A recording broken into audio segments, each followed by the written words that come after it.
Hello, Internet. This is a coup. Brian and Penelope here.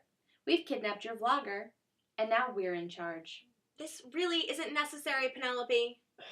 Just because you don't think it's necessary doesn't mean... It's not. Let's make a vlog.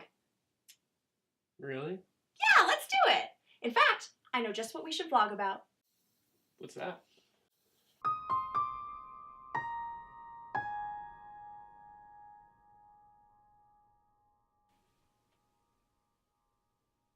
What?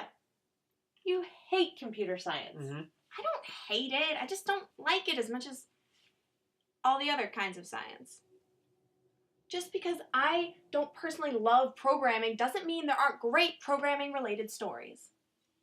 Okay, so which of the lesser science adventures are we vlogging about today? Today, we're talking about adventures in error checking. Exciting. Very exciting. When the code you're checking for errors in is the system software for the Apollo program. Ooh, I love stories about astronauts. Apollo 13, The Martian, the flight simulator episode on Community. Yeah, exactly. So the woman who developed all the in-flight software for the Apollo program was named Margaret Hamilton. Maybe you've seen the picture of her standing next to all the code she wrote for Apollo 11. Mm-hmm. I want to see it.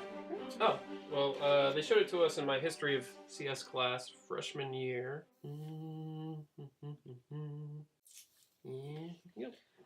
Oh, that's so cool. I want to be her. You want to learn to program? Like in assembly language? No, but if I could just wake up tomorrow and be that awesome, just magically, that would be really cool. Wouldn't it just? What, you don't think I'm that awesome? So Hamilton used to bring her 4-year-old daughter with her to work. I guess because she wanted her daughter to be the absolute coolest kid in preschool. And one day, her daughter gets bored and she starts messing around with some buttons. Wait, so there was just some 4-year-old running around NASA, just pressing buttons. It's what I would have done. I bet it is. So Hamilton's daughter is playing around with the buttons on a flight simulator, and she accidentally launches a pre-flight check program in the middle of a scheduled flight. And it crashes the whole system.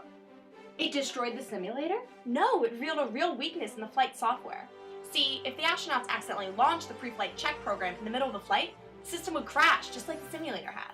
So, Hamilton took it to her bosses and said she wanted to add an error check to the code. Basically, a piece of code that would see if the pre-flight program was being called during the flight and prevent it from crashing the system if it was. But NASA said it wasn't worth the time. They said there was no way this would ever happen in a real flight because astronauts aren't 4-year-olds, they don't just punch buttons at random, and there's no reason they would ever call a pre-flight program in the middle of a flight. You see where this is going. The astronauts, they pressed the button. Of course they pressed the button! 5 days into the Apollo 8 mission, as they were orbiting the moon, one of the astronauts accidentally launched the pre-flight program and the whole system crashed. It destroyed all of their navigational data, which they couldn't get home without. Well, so what happened? They called in Margaret Hamilton, that's what happened. She and her team spent hours reading back over their code until they figured out how to upload new navigational data. The astronauts blasted out of the moon's orbit, and everyone got home safe. Yes! And by the way, this was all at Christmas time.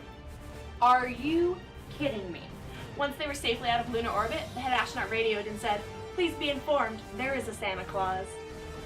So remember, kids, always account for human error, or we might have to cancel Christmas.